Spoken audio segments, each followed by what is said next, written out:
Welcome back to Is Anything Real, in the show where we question everything, especially that 7x ROAS someone's uncle claims they got on $40 a day. Today's hot take: paid advertising is either broken or it's built for someone else's budget. I'm your host, Adam W. Barney, and today we're joined by Alexandra Prochshenko, a seasoned ad strategist who's run everything from $1 million daily budgets to $2 local campaigns that actually worked. She's also launching Veloria, a new venture in women's health and wellness where the stakes are higher, the ad policies stricter, and the word of mouth doesn't exactly flow on Instagram. Alexandra, welcome to the show. Thank you so much, Adam. So nice to meet you. So you've worked with massive ad budgets and hyper-targeted $40 campaigns. What's the biggest myth people believe about results at either end of the spectrum? I think the issue is that, and I think many people say that, the landscape changes so fast, so much. And on top of that, many people ran ads like 5 years ago and they got great results. And today that the same things don't work. If we started with the blue ocean, imagine like 15 years ago, right? You could run any kind of ad so cheap and you would get all the leads and you would get all the purchases and it was great. These days, it's so saturated that it's true that either you are very smart about how you do it and you don't put all your eggs in one basket.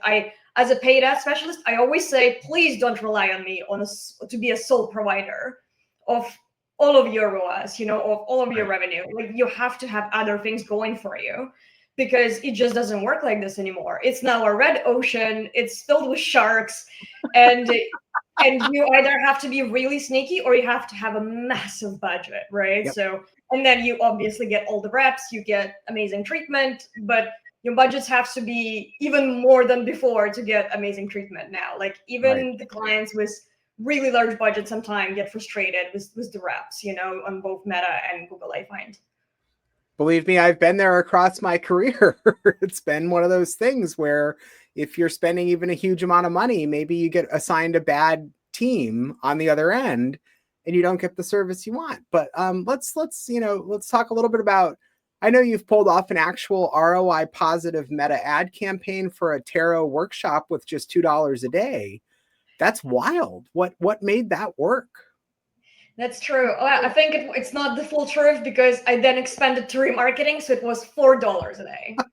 But I did do it. So it's such a close case of how you can make it work in your community. However, if it was for just come to our coffee shop, I don't know if I would have done it. I would probably rely on my outdoors advertising way more. But because it was like a closed event, right? You need to buy a ticket through Eventbrite. I did have to launch the ads at first for prospecting. And because I know exactly when it's happening, right? It's like a small area. I'm in Vancouver, Canada. So Vancouver's not that big. So I know people are not going to travel from really far. So I just put this on my ad both. I said it was an Olympic Village. That's one of our neighborhoods. So I just said Olympic Village. So it immediately grabs your eye. You can tell it's local. And also, I just put, like a variety of things on the ad that would really indicate what it is. Like, it's a workshop, it's local, it's Olympic Village, like next Sunday, let's go. And those ads run within the very restricted area, right? And reach is quite affordable on Meta. You can still get a lot of people to see your ad, right, for very little. So I would run it on $2 a day for a week.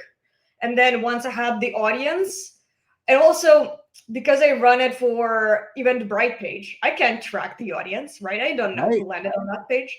So I just scooped everybody who interacted with the ad, because what else could I do?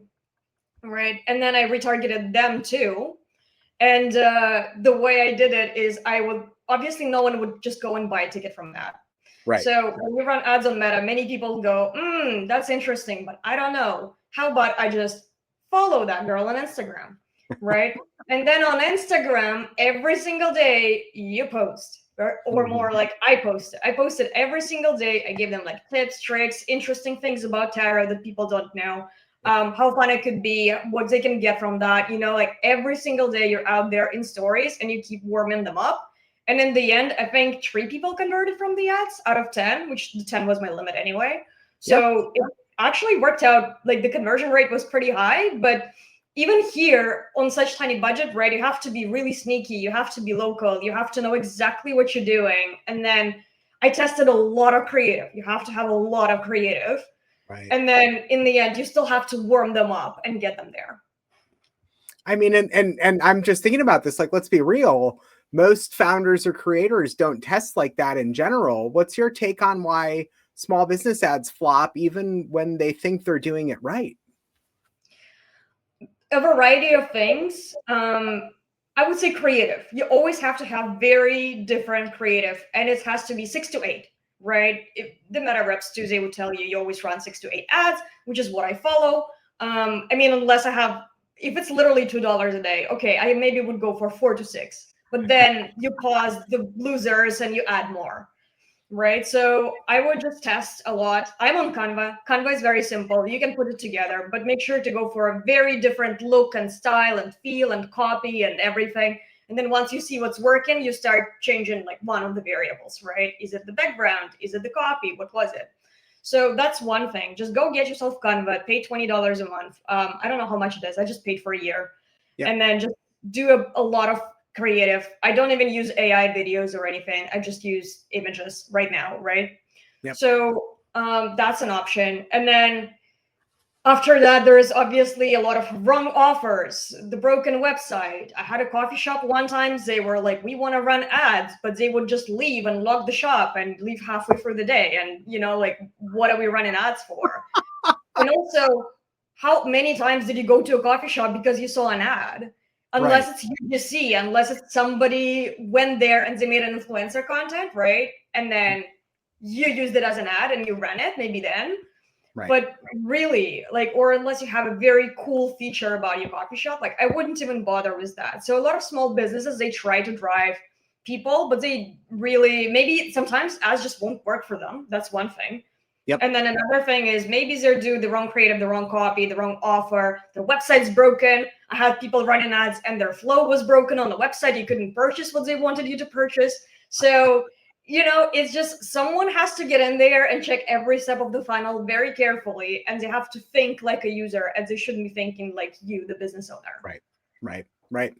I know you and I both agree also that Meta and Google just don't deliver like they used to. You mentioned that up top at the beginning here.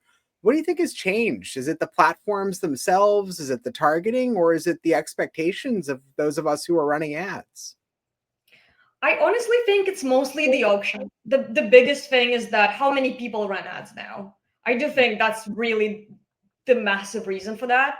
But then obviously other things come in, right? Like there are all these new campaigns that are being tested, the things breaking in different places. So when the auction's crazy and the things are breaking and your campaigns are constantly changed and you adjust your algorithm all the time, of course, like all these things, they pile up. I feel like things change on Google in the past 3 months nonstop. I feel like last week I got results. I didn't change anything. This week I'm not getting results. I'm like, okay, I'll wait another week. Next week I'm not getting results either. I'm like, okay, I need to go in and like change things. And I do normally optimize, right? But you also want to let your ads breathe for a little bit. Right. So it's a mix of like you constantly optimize. Of course, you have to always come in, test new things, see what's working. But at the end of the day, yeah, like you have to also let it run a little bit. So no one can be breathing down your neck. I tell you that much. And I mean, that's one of those things, for marketers who still want to believe in paid. Those are some of the ideas of the guardrails you put in place so that you don't just light your budget on fire and walk away. But I know also, you've brought up something smart before. It's about optimizing for new things as well, optimizing your brand for ChatGPT visibility. And also I know you work deeply in YouTube ads. I would love to understand your approach around those and why it matters and how to actually do things that lead to impact and aren't just total smoke in those newer areas as well. Yes, 100%. And you mentioned ChatGPT. I think that is our new blue ocean that everybody's pouring into right now, right? So this is your chance right now to optimize for ChatGPT. And I think because that's the reason why everything's changing so much on the platforms, because everyone's freaking out in the industry, right? So they try to immediately adjust all of their ads to be better and more efficient than ChatGPT or OpenAI would ever do it. So I'm sure we will have ads on ChatGPT eventually, or I think we Ooh. already have. We already have, right? I We think so. They're not maybe as front and center as they Yeah. are through other platforms at this point, but it's there. It's definitely there. Yeah, I saw there are a lot of, you can already see the product, I think, and list the way you would see shopping, or maybe that was coming because I didn't Right. get a chance to look into it yet. But at the very least, your SEO already has to be adjusted Yep. to ChatGPT. So, so there is that, and also, sorry, I feel like I forgot what the Well, question was. I'm well, like, where well, did I go I with would this? let me reframe there and say, what's with your expertise in the YouTube space, what's one Yeah. thing most YouTube ad strategists are completely missing in the way that ecosystem works? Yeah, YouTube is tricky. It definitely has great potential to work at the top of the funnel. Top of the funnel, YouTube is beautiful, right? Bottom of the funnel, you really need to make it work. You need to know what's working. Definitely would say YouTube is a visual first, right? Hmm. So you gotta do a lot of creative. There's no way around it. And much Yep. like I mentioned with image ads, you have to have a very different ads running to make sure that you tried everything and you saw what's grabbing attention, right? Because if Right. you have pretty similar ads or they're all run on similar scripts, similar CTA, it's not going to work that well. So you really do need a full funnel around YouTube, I would say. You run ads, you run very different creative, you see what's grabbing people's attention. Many people say that you have to run really short ads because of the attention span. That Hmm. is correct, but you can totally have a mix of longer Hmm. ads and shorter ads. It's actually not at all necessary. So many people only run 6-second or 15-second ads. 6-second would be bumper ad. You can skip it, right? Yep. Yep. 15-second, a little longer, but still it grabs attention. It's good. But you can, if you have a good ad, it doesn't matter how long it is. It shouldn't be 6 minutes, okay? But it maybe could be from 1 minute to 2 to 3 minutes. Right.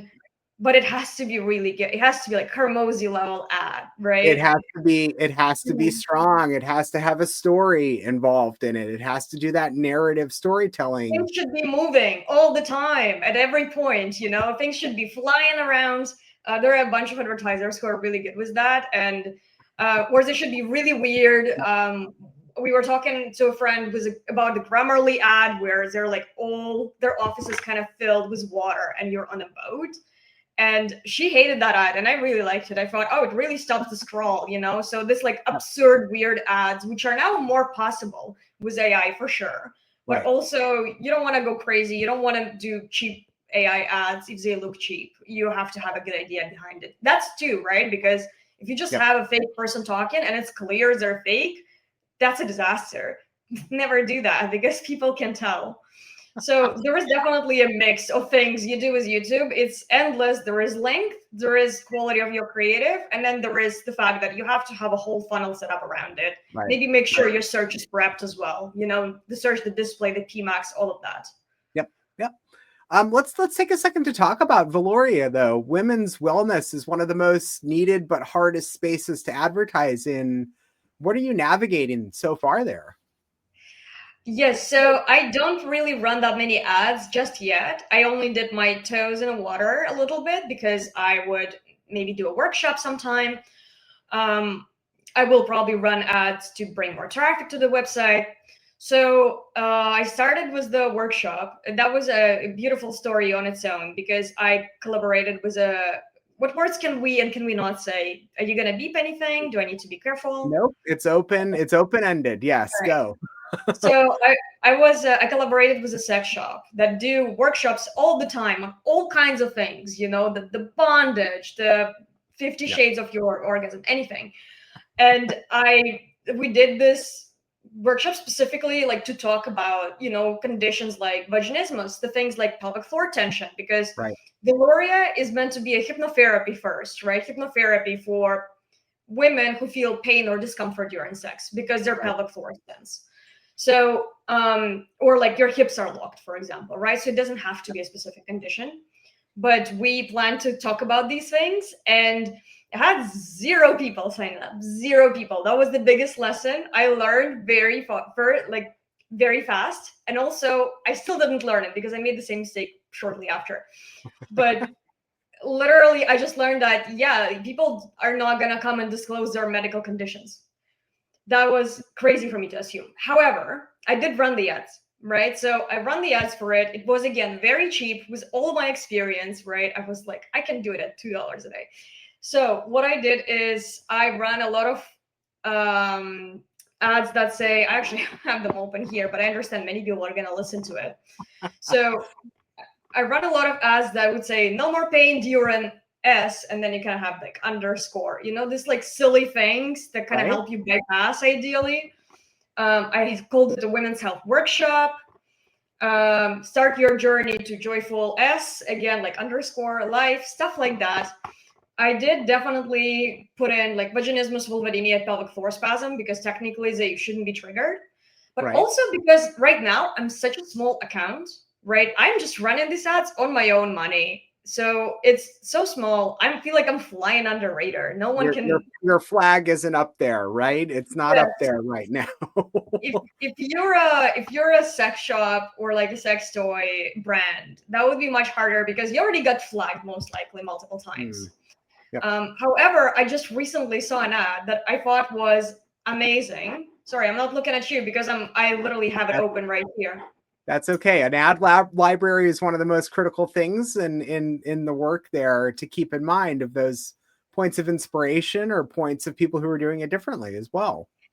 Yes, I did find that sometime. I found an ad the other day that would lead you to a page, I call it a buffer page. Maybe there's a different name for that. Sure. So, right, but it's a page in between the ad and the content so Yep. that Facebook doesn't really I would call that a marketing landing page, right? That sits in the middle of the click and the actual product or the place where you see someone buys.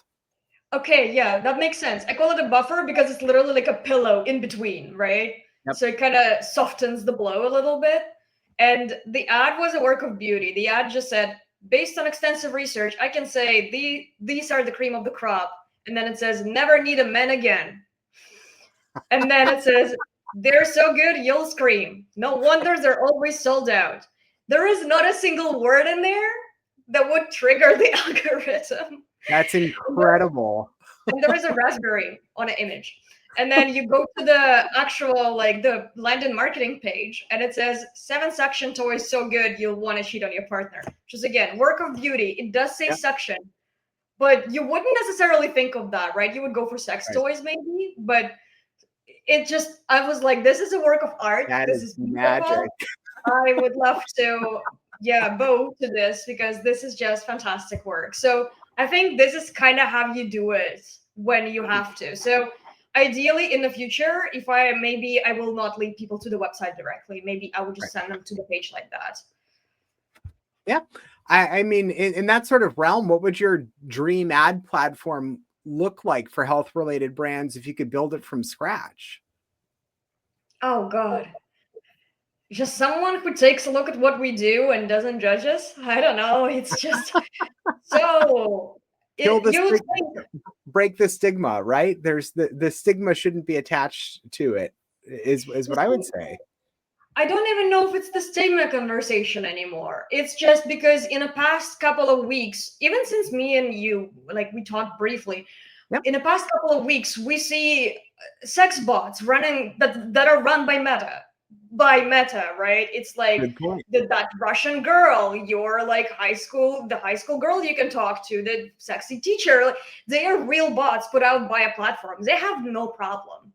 Right. They have no issue. There is no stigma in Meta. The ChatGPT just led someone to suicide, God forbid, right? So there is no problem when the platform does that. It's only the problem when we, the company, want to do something that's like real.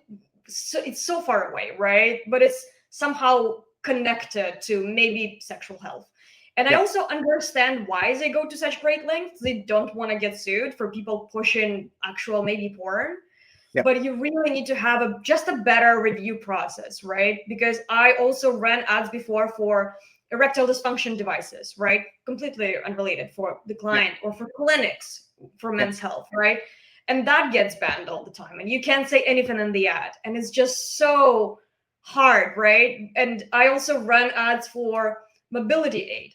It's mobility aid. It's just healthcare, right? It's healthcare related, Right. but it's not even close. And it's such an amazing, innovative product, but we still can't do anything. We constantly get flagged and banned and all that.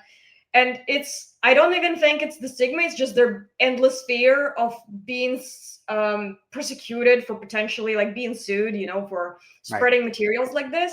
But at the same time, with their left hands, they start doing all these things, as they stop us. It's Yeah, talking while you're saying you can't do something, right? And doing something that you don't believe in or publicly say you believe in, but you're actually doing it yourself. It's two sides of the mouth there. I think it's just a mess right now, and we just have to do everything to to fly under radar that we can. But I don't know when it's gonna end. Will Meta fix it on their end? Will they remove the sex bots? What's gonna happen, right? There is a bot that lured like a senior out of his house, and because she wanted to meet him, she gave him a real address, right? And he like died on his way there or something. It's crazy. So will that stop? We don't know. But for now, we just try to work with what we have, I guess. All right, Alexandra, this was gold. It's equal parts tactical and philosophical, and you've lived both sides of the ad world, and your real talk is exactly what we need more of in this space. Where can folks follow your work, whether that's with Veloria or just your take no BS perspective on marketing? I am happy to always share my perspective. One day I will become banned on LinkedIn. I believe in that. So you can find me on LinkedIn. I post on and off, but I'm there. So please follow my very complicated last name and follow me there.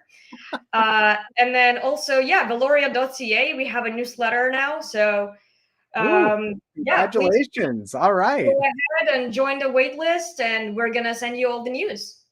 Fantastic. And if someone's listening who's building in a regulated space or just tired of spinning their wheels in Google Ads hell, what's one strategy or mindset shift you'd offer them?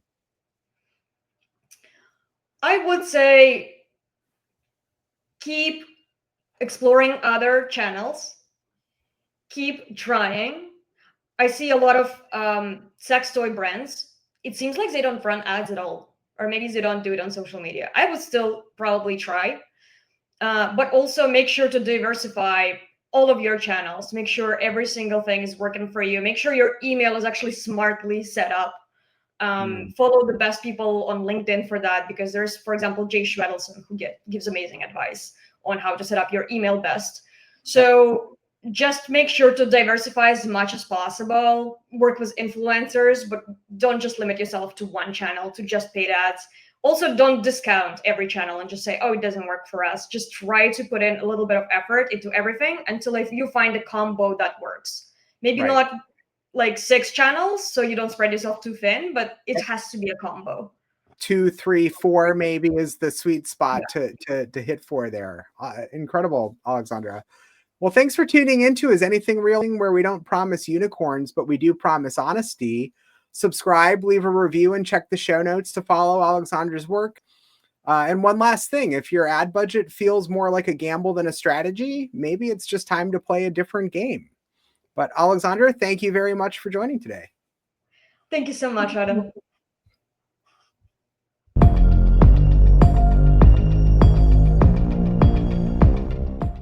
If this episode of Is Anything Real resonated, you're probably at a moment where the old playbook isn't holding anymore. I work with transitioning founders and executives to install operating rhythms that hold under pressure. Not motivation, not hype. I've spent over 20 years inside high-pressure environments and worked with over 300 leaders through moments where clarity mattered more than speed. If you want clarity you can actually rely on, book a foundation call at adamwbarney.com. Clarity over chaos, always.